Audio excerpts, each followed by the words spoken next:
وعباد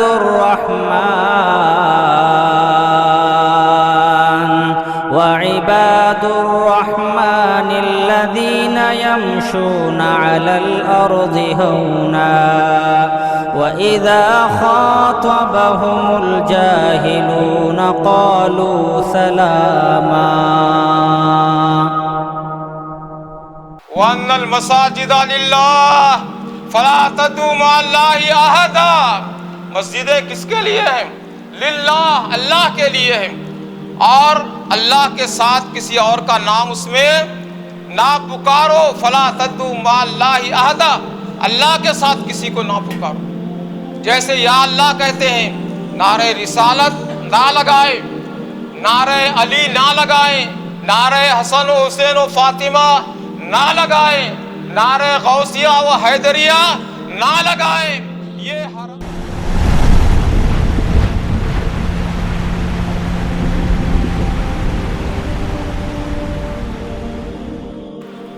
سورہ آل عمران 96 نمبر کی آیت ہے،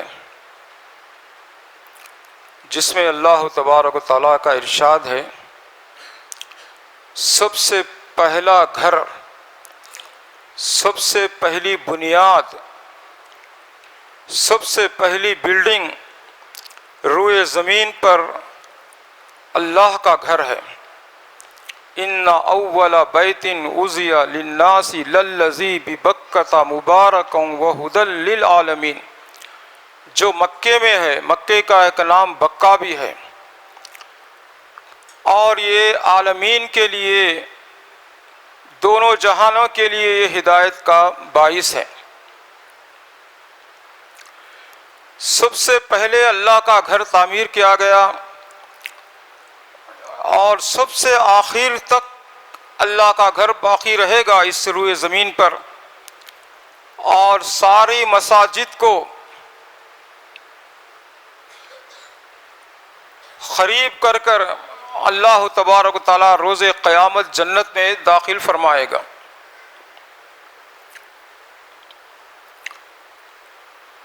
مسجد ایک مسلمان کے لیے ایسے ہی ہے جیسے مچھلی کے لیے پانی ہے. بغیر پانی کے مچھلی کی زندگی کا تصور نہیں کیا جا سکتا ہے. اسی طریقے سے ایک مسلمان روحانی اعتبار سے بغیر مسجد کے وہ زندہ نہیں رہ سکتا.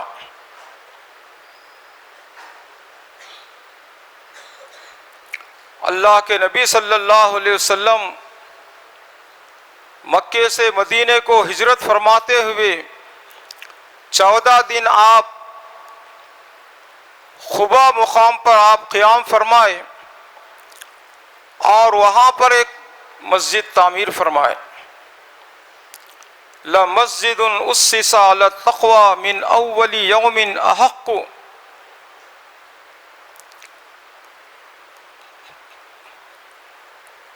اور مدینہ پہنچے تو آپ مسجد نبوی کی تعمیر فرمائیں.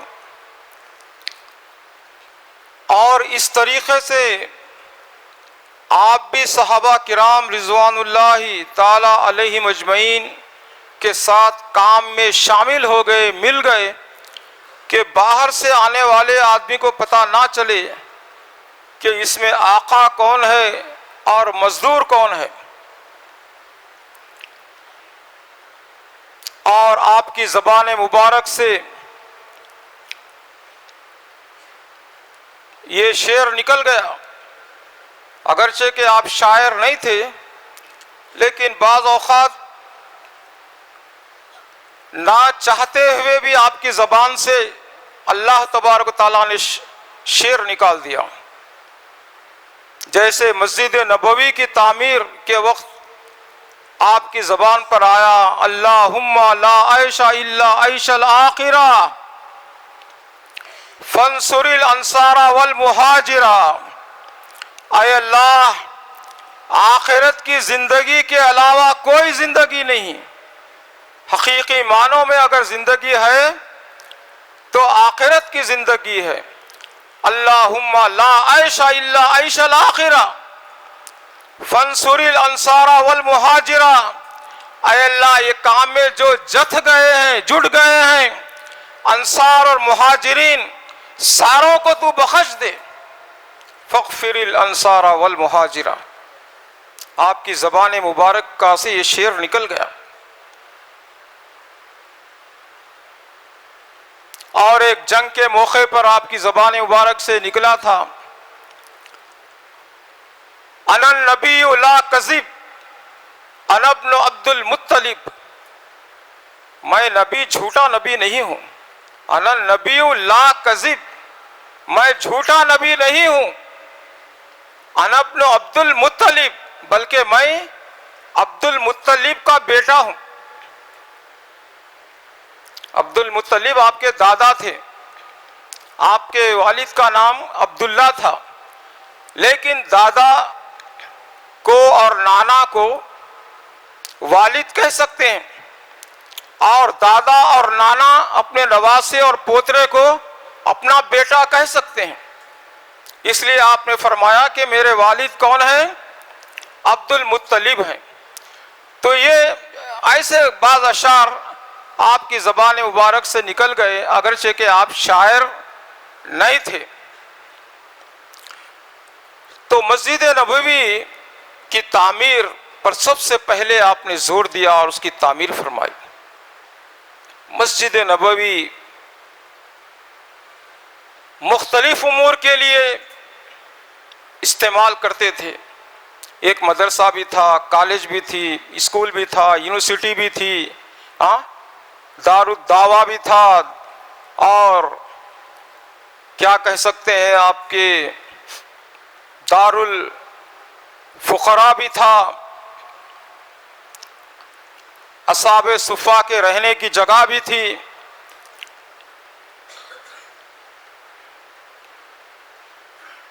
فیصلے بھی وہاں پر ہوتے تھے،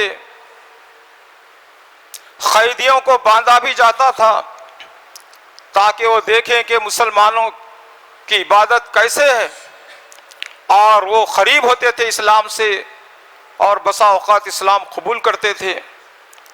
مختلف پرپس کے لیے مسجد کا استعمال تھا۔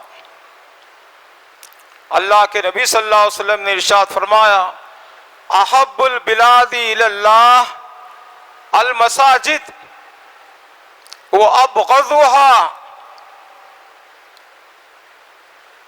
اسواقها، رواہ مسلم، مسلم کی روایت ہے۔ آپ نے فرمایا کہ روئے زمین پر سب سے بہترین اگر جگہ ہے تو کون سی ہے؟ مساجد، اللہ کی مسجدیں بہترین جگہ روئے زمین پر اگر ہے تو، اور سب سے بری جگہ، اللہ کو جو مبغوض جگہ ہے، انتہائی اضطراری حالت میں وہاں پر جائے، وہ کیا ہے؟ وہ بازار ہے، مارکیٹ ہے، جو ہمارا اکثر و بیشتر وقت بازاروں میں گھومنے میں چلے آتا ہے۔ انا للہ و انا الیہ راجعون۔ جائیں کاروبار کریں، سنت ہے تجارت کرنا، لیکن اسی میں مشغول نہ ہو جائیں کہ مسجدوں کو بھول جائیں، نمازوں سے غافل ہو جائیں، اللہ کے ذکر سے غافل ہو جائیں، ایسا نہ کریں۔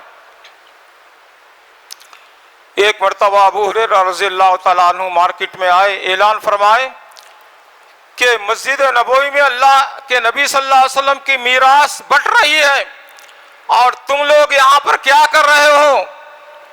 صحابہ ڈر گئے، تاجر صحابہ جو مارکیٹ میں تھے، تجارت کرتے تھے، کوئی خرید و فروخت کر رہے تھے، سب بھاگے مسجد کو کہ اللہ کے نبی صلی اللہ علیہ وسلم کی پتہ نہیں کون سی میراث وہاں پر بٹ رہی ہے، اور ہم محروم ہو جائیں گے۔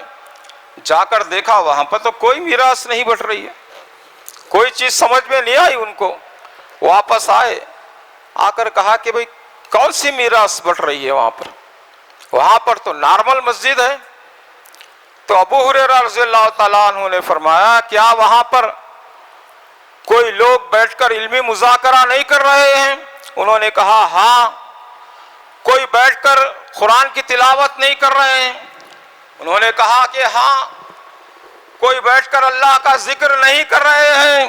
انہوں نے کہا کہ ہاں بس یہی ہے اللہ کے نبی صلی اللہ علیہ وسلم کی میراث، اور کیا ہے؟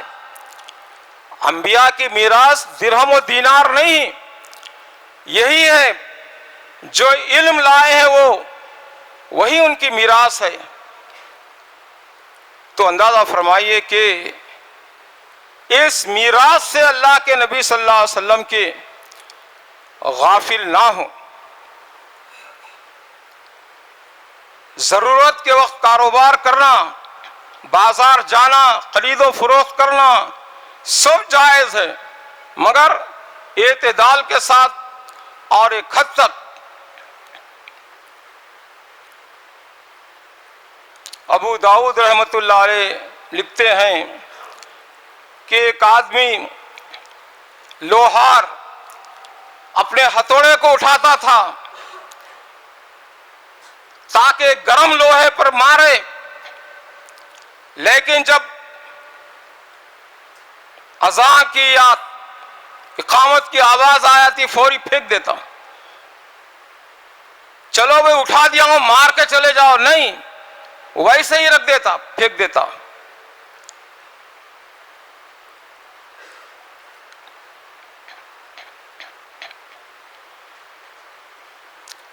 انما یأمر مساجد اللہ من آمن باللہ والیوم الآخر واقام الصلاة وآتى الزکاة ولم یخش الا اللہ فعسى اولئک ان یکونوا من المہتدین. سورہ توبہ 18 نمبر کی آیت، 18 نمبر کی آیت میں اللہ نے فرمایا اللہ کی مساجد کو آباد کون کرتے ہیں؟ من آمن باللہ، جس کا ایمان ہوتا ہے اللہ پر. ایسے ہی نہیں جیسے ہم کہتے ہیں ایمان ہے، ایمان ہے، پختہ ایمان، مضبوط ایمان، اس کے اثرات بھی ظاہر ہوں. من آمن باللہ والیوم الآخر، اللہ پر ایمان اور آخرت کے دن پر ایمان. مر کر اٹھائے جانا ہے اور وہاں پر جوابات دینا ہے. من یعمل مثقال ذرۃ خیرا یرہ ومن یعمل مثقال ذرۃ شرا یرہ. ذرہ برابر بھی نیکی اس کی جزا وہاں پر مل جائے گی، ذرہ برابر برائی اس کا بدلہ وہاں پر مل جائے گا، اس کی سزا وہاں پر مل جائے گی. یہ یقین، کامل یقین. وَأَقَامَ الصَّلَاةَ، نماز قائم کرتے ہیں.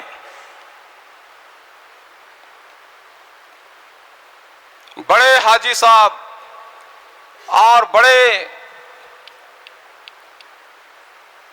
متولی صاحب، بڑے مالدار ملینر، لاکھ پتی اور کروڑ پتی، اذان ہو رہی ہے، ارے مسجد کے دروازے بند کرو بند کرو بند کرو تاکہ آواز نہ آئے، ہماری میٹنگ میں فرق نہ ہو. ہم تو بڑے لوگ ہیں، منتظمین ہیں، ہم میٹنگ کر رہے ہیں، ہم تو قانون بنا رہے ہیں یہاں پر، امام کا، مؤذن کا، خادم کا، اور ان کا اور ان کا. ہم کو کہاں سننا ہے اذان وغیرہ کہ اس کے بعد نماز کو جائیں؟ ہم میٹنگ کر کے ہم بس جانے والے ہیں. اگر ایسے لوگ مسجد کے بڑے ہوں نعوذ باللہ تو کیا ان کا فائدہ ہے؟ کیا ان کو فائدہ ہے اور کیا دوسروں کو فائدہ ہے؟ وہ اقام الصلاۃ، نماز کو پڑھتے نہیں، قائم کرتے ہیں. وہ آت الزکاۃ، زکوٰۃ دیتے ہیں. اگرچہ کہ اجتماعی زکوٰۃ کا یہاں نہیں، چونکہ مسلمانوں کی اسلامی حکومت نہیں، پھر بھی جتنا ہو سکے کوشش کرتے ہیں کہ مستحقین کو دیں، رشتہ داروں کو بھی دیں، غیر رشتہ داروں کو بھی دیں، اپنوں کو بھی دیں، پرایوں کو بھی دیں. جتنا کچھ کر سکتے ہیں تھوڑا بہت ہر ایک کی کچھ کریں. زکوٰۃ بھی دیں، صدقات بھی دیں، عطیات بھی دیں، ہدایہ بھی دیں. تحائف بھی دیں، اس لیے کہ یہ یوم قیامت کام آنے والا ہے۔ خدا کی راہ میں دینا ہے گھر کا بھر لینا، ادھر دیا کہ ادھر داخل خزانہ ہوا۔ اللہ کی راہ میں آپ دیں اخلاص کے ساتھ، اللہ کے خزانے میں داخل ہو جائیں۔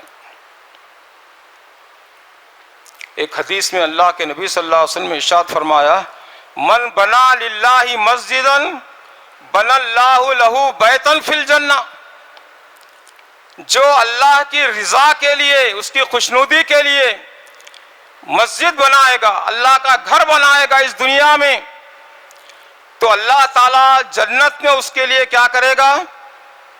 گھر بنائے گا، محل بنائے گا۔ اور ایک حدیث میں ہے، من بنا للہ مسجدا کا مفحصی فتوات، بڑے مشکل اسپیلنگ ہے اس کے، میم فا ہا صاد مفحص فتوات فے توئے الف تے، یعنی ایک چڑیا کے انڈے کے برابر بھی جگہ آپ نے بنائی، تو اللہ آپ کے لیے مسجد جنت میں گھر بنائے گا۔ چڑیا کا انڈا کتنا ہوتا ہے؟ چھوٹا سا، اتنی جگہ بھی اگر بنائی اس کے رکھنے کی، اتنی بھی مسجد، مطلب یہ کہ آپ کچھ بھی دیں، چند پینی، چند پیسے، چند روپیے اگر آپ نہیں دے سکتے ہیں مگر اخلاص کے ساتھ، تو اللہ اسی کو قبول فرمائے گا۔ ابو بکر رضی اللہ تعالیٰ عنہ سارا گھر جھاڑ کر لا کر دے دیے، عمر رضی اللہ تعالیٰ عنہ اپنے سارے گھر کا آدھی پونجی لا کر دے دیے۔ ایک آدمی دن بھر مزدوری کیا، چند کھجور ملے، لا کر اللہ کے نبی صلی اللہ علیہ وسلم کی خدمت میں پیش کیا۔ آپ نے وہ سارے کھجور ڈھیر کے اوپر اڑا دیے، لٹا دیے، ڈال دیے، اور آپ نے فرمایا کہ اس کی فضیلت ان سارے مالوں سے زیادہ ہے۔ یہ بیچارہ اخلاص کے ساتھ جو کچھ کمایا مزدوری لا کر دے دیا۔ کوانٹیٹی، کمیت پہ نہیں ہے، کتنا دیے، کس جذبے کے ساتھ آپ دیے، اللہ اس کو قبول فرمانے والا۔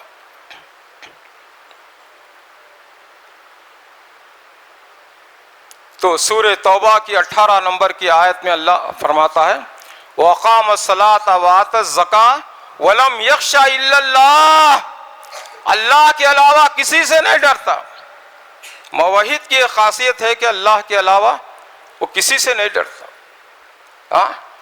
کوئی شگون، کوئی بدشگونی، کوئی یہ اور وہ جو غیر مسلموں کے رسومات ہیں، مسلمان اس سے نہیں ڈرتا، وہ صرف اللہ سے ڈرتا ہے۔ وَلَمْ يَخْشَ إِلَّا اللَّهَ فَأُولَٰئِكَ يَكُونُوا مِنَ الْمُهْتَدِينَ۔ اللہ فرماتا ہے کہ امید ہے کہ ایسے لوگ ہدایت یافتہ ہوں، امید ہے کہ ایسے لوگ ہدایت یافتہ ہوں۔ الحمدللہ جب بھی یہاں پر حاضری ہوتی ہے شہر حیدرآباد میں دیکھتا ہوں کہ مساجد کی کثرت، بہت زیادہ مساجد بن رہے ہیں۔ جو مساجد تنگ دامانی کا شکوہ کر رہی ہیں وہ وسیع ہوتے جا رہی ہیں۔ یہاں بھی یہی حال ہے، یورپ کا یہی حال ہے، لندن کا یہی حال ہے، برطانیہ کا یہی حال ہے، امریکہ کا یہی حال ہے۔ ساری دنیا میں الحمدللہ تیزی کے ساتھ مساجد بن رہے ہیں، تعمیر ہو رہے ہیں، توسیع ہو رہی ہے مساجد کی۔ بہت اچھی نشانی ہے، بہت اچھی علامت ہے، بہت اچھا سائن ہے۔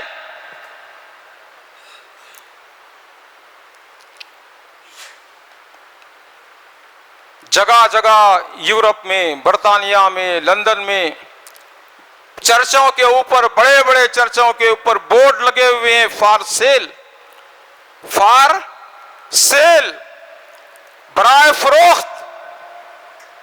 مسلمان دھڑا دھڑ خرید رہے ہیں چرچوں کو اور پبوں کو، شراب خانوں کو، اور مسجد میں کنورٹ کر رہے ہیں۔ الحمدللہ، کتنا یہ اللہ کا شکر و احسان ہے۔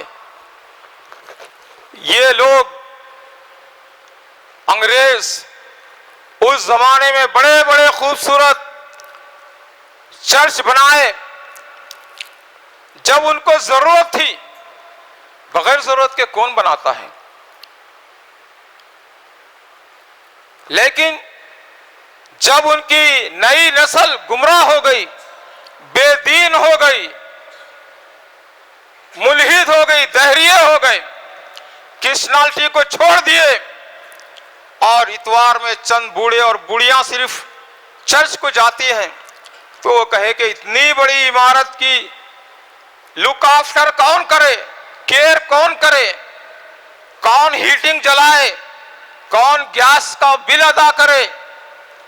تو وہ لوگ کہے کہ صحیح طریقہ یہ ہے کہ اس کو بیچ دو اور نکال دو، چونکہ سرد ملک ہونے کی وجہ سے ڈمپ آ جاتا ہے دیواروں میں، اور یہ عمارت پھر کوئی کام کی نہیں رہتی۔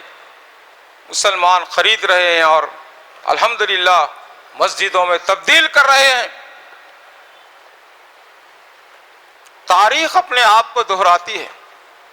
اللہ نہ کرے، اللہ نہ کرے، اللہ نہ کرے، ہزاروں بار، ملین بار اللہ نہ کرے، اگر کہیں ایسا ہو جائے ہماری نسل بے دین ہو جائے اور وہ پھر جیسے گوروں نے، انگریزوں نے فار سیل لگایا، مسلمانوں نے خرید کر اس کو مسجدوں میں تبدیل کیا، کہیں ہمارے ناخلف اولاد اگر ہم ان کو تربیت نہ کریں، تعلیم نہ دیں، نمازی نہ بنائیں، کل ایسا نہ ہو کہ ہماری مساجد کے اوپر برائے فروخت فار سیل کے بورڈ لگا دیں اور غیر مسلم خرید کر ان کو اپنی عبادت گاہ میں تبدیل کر دیں۔ نعوذ باللہ من ذالک، نستغفر اللہ، اللہ اس سے بچائے۔ دنیا میں آج تک تو ایسا نہیں ہوا، کسی نے نہیں دیکھا غریب سے غریب کنٹری میں بھی کوئی آدمی مسجد کے اوپر فار سیل کا بورڈ لگایا ہو، لیکن ہم یہی دعا کرتے ہیں کہ اللہ ایسا نہ کرے۔ تو اس کے لیے کیا کرنا ہے؟ اپنی اولاد کو نمازی بنانا ہے۔ الحمدللہ یہاں پر تو بزرگوں سے زیادہ نوجوان نظر آ رہے ہیں، یہ اللہ کا شکر ہے۔ لیکن جہاں یا جن ممالک میں ایسا ہے کہ نوجوان بگڑے ہوئے ہیں، وہاں پر ضرورت اس بات کی ہے کہ ہم ان کو دین کی طرف لائیں اور بچپن سے لائیں۔ اللہ کے نبی صلی اللہ علیہ وسلم فرماتے ہیں کہ مجھے ارادہ ہوتا کہ میں نماز لمبی کروں، آج قرات طویل کروں، لیکن بچے کے رونے کی آواز آتی تو مجھے خدشہ ہوتا کہ اس کی ماں کو تکلیف نہ ہو، اس لیے کہ بچہ رو رہا ہے، تو میں نماز کو بالکل مختصر کر دیتا، جلدی سلام پھیر دیتا۔ تو اندازہ فرمائیے نبی کریم صلی اللہ علیہ وسلم خواتین کو بھی مسجد میں لاتے تھے، آنے کی ترغیب دیتے تھے، خصوصاً عیدین میں اور خاص مواقع پر۔ برطانیہ میں ایسا ہوا، ایک مقام ہے لیسٹر، ایک سٹی ہے لیسٹر، تو وہاں پر عین جمعہ کے وقت کچھ یونیورسٹی کی لڑکیاں وہاں پر آئیں اور مسجد میں کہیں کہ ہمیں نماز پڑھنی، تو وہ مسجد اہل حدیثوں کی نہیں تھی بدقسمتی سے، اور وہ لوگ کہے کہ نہیں، عورتوں کا داخلہ منع ہے۔ اوکے، کیوں داخلہ منع ہے؟ نبی کریم صلی اللہ علیہ وسلم کے زمانے میں تو آتی تھی خواتین، خیر القرون میں تو آتی تھیں، اسلام میں تو ہے عورتوں کو مسجد میں آنے کا، وہ کہے کہ نہیں ہمارے پاس نہیں۔ یہ جو آرگومنٹ ہو رہا تھا، تکرار ہو رہی تھی، ایک پادری سامنے چرچ سے دیکھ رہا تھا، وہ آیا، وہ آ کے کہا کہ بی بی کیا مسئلہ ہے؟ انہوں نے کہا کہ یہ بات، انہوں نے کہا میرے چرچ کے دروازے کھلے ہوئے ہیں، اور اس نے ان کو اجازت دی۔ کہ وہاں پر وضو وغیرہ کر کے وہ نماز ادا کی. ہماری بیٹیاں تو اندازہ فرمائیے عورتوں کے لیے مساجد کے دروازے بند نہ کریں. اللہ کے نبی صلی اللہ علیہ وسلم کی حدیث آنے کے بعد ہر امام کی بزرگی اپنی جگہ، لیکن غلط تعظیم اور غلط ان کی عزت اور تکریم کر کے ہم اللہ کے نبی صلی اللہ علیہ وسلم کی احادیث کو ٹھکرا دیں، نعوذ باللہ من ذالک. یہ مسلمانیت نہیں، یہ اسلام نہیں ہو سکتا کبھی. کئی ہمارے بدبخت بھائیوں نے لکھا ہے کہ اگر اللہ کے نبی صلی اللہ علیہ وسلم کی کوئی حدیث ہو اور ہمارے امام صاحب کے بات کے خلاف ہو، ہم امام صاحب کی بات کو نہیں چھوڑیں گے، لیکن اللہ کے نبی صلی اللہ علیہ وسلم کی حدیث کی تعویل کریں گے. نعوذ باللہ من ذالک. ہونا تو الٹا چاہیے تھا. آپ یہ فرماتے کہ اللہ کے نبی صلی اللہ علیہ وسلم کی حدیث آ جائے، ہم اس پر لبیک کہیں گے، عمل کریں گے، آمنا و صدقنا کہیں گے، اور بزرگوں اور اماموں کی باتوں کی ہم تعویل کر لیں گے. اماموں نے خود کہا ہے کہ میری باتیں اگر حدیث کے خلاف ہو تو میری بات کو دیوار پر دے مارو اور اللہ کے نبی صلی اللہ علیہ وسلم کی حدیث پر عمل کرو، لیکن ہم نے نہیں کیا. تو بہرحال عرض یہ ہے کہ ہم اپنے بچوں کو لے کر آئیں اور ان کو نمازی بنائیں اور ان کو مسجد میں آنے والا بنائیں، اور یہ نہ کہیں کہ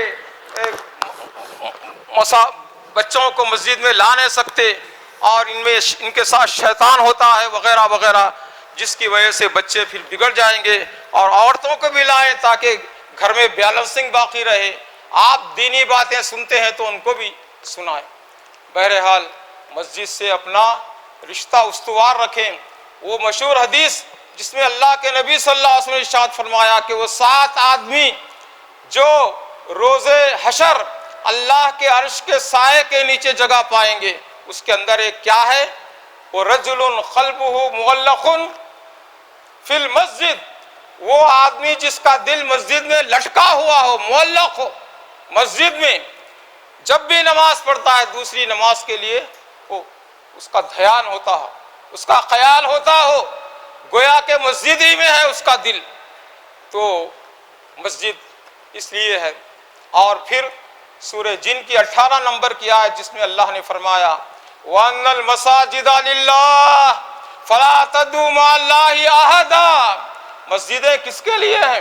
للہ، اللہ کے لیے ہیں، اور اللہ کے ساتھ کسی اور کا نام اس میں نہ پکارو. فَلَا تَدْعُوا مَعَ اللَّهِ أَحَدًا، اللہ کے ساتھ کسی کو نہ پکارو.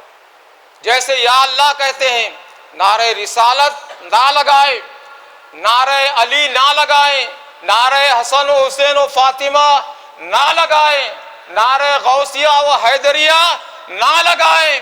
یہ حرام ہے اور شرک ہے. توبہ کرے بغیر مر جائیں گے، سیدھا جہنم میں جائیں گے. شرک شرک شرک. کسی کا نعرہ نہیں اللہ کے ساتھ. یا اللہ، بس نہ کوئی مشکل کشا، نہ کوئی غوث، اور نہ کوئی مدد کرنے والا ہے اللہ کے علاوہ. اللہ نے یہی فرمایا سورہ جن 18 نمبر کی آیت وَأَنَّ الْمَسَاجِدَ لِلَّهِ فَلَا تَدْعُوا مَعَ اللَّهِ أَحَدًا. اللہ کے ساتھ کسی کا نعرہ نہ لگائیں، نہ پکاریں. آج ہمارے مساجد میں کیا ہے؟ غیر اللہ کے نعرے ہیں. پتہ نہیں اللہ کا نعرہ صحیح ہے یا غیر اللہ کے نعرے. اللہ اکبر کہتے ہیں، یا غوث اعظم دستگیر کا نعرہ محراب میں لکھا ہوا ہے، یہ سلوگن لکھا ہوا ہے ہمارا. کون سا سلوگن صحیح ہے؟ لا الہ الا اللہ صحیح ہے یا دوسرا صحیح ہے؟ تو بہرحال ہمیں صحیح پہلے سے شروع سے مسلمان ہونے کی ضرورت ہے، کامل مسلمان ہونے کی ضرورت ہے. ہم کلمہ گو مشرک ہیں، مسلمان نہیں. کہنے کا نام عبداللہ عبد الرحمن ہے، لباس ہے، لیکن اپنے عقائد پر غور کریں تو ہندوؤں کے عقائد اور ہمارے عقائد میں کوئی فرق نہیں ہے. ضرورت اس بات کی ہے کہ عبادت اللہ کی ہو، استعانت اللہ کی ہو. ٹائم ہوا جا رہا ہے، میں اپنی بات کو ختم کرتا ہوں. بہرحال جب بھی میں یہاں پر آتا ہوں لندن سے اس مسجد میں الحمدللہ مجھے کچھ باتیں عرض کرنے کا موقع دیتے ہیں۔ یہاں انور بھائی صاحب اور ان کے برادران اور منتظمین، میں ان کا شکریہ ادا کرتا ہوں۔ یہ خوشی ہوتی ہے، آنکھوں کی ٹھنڈک، کہ جب بھی آتا ہوں مسجد کے اندر ماشاءاللہ اضافہ ہی ہوتے رہتا ہے، اور نئی نئی عمارت اور نیا نیا یہاں پر پروجیکٹ بنتے رہتا ہے۔ اللہ سے دعا ہے کہ اللہ ان سارے معاونین کو، نمازیوں کو، منتظمین کو اللہ تعالیٰ سلامت رکھے، ان کی عمر و اقبال میں ترقی برکت عطا فرمائے، ان سب کو دنیا اور آخرت میں اجر جزیل عطا فرمائے، آمین ثم آمین۔ اللہ ہم سب کو نمازی بنائے، موحد بنائے، اور اسلام کی حالت میں ہمارا خاتمہ فرمائے، آمین ثم آمین۔ وآخر دعوانا الحمدللہ رب العالمین۔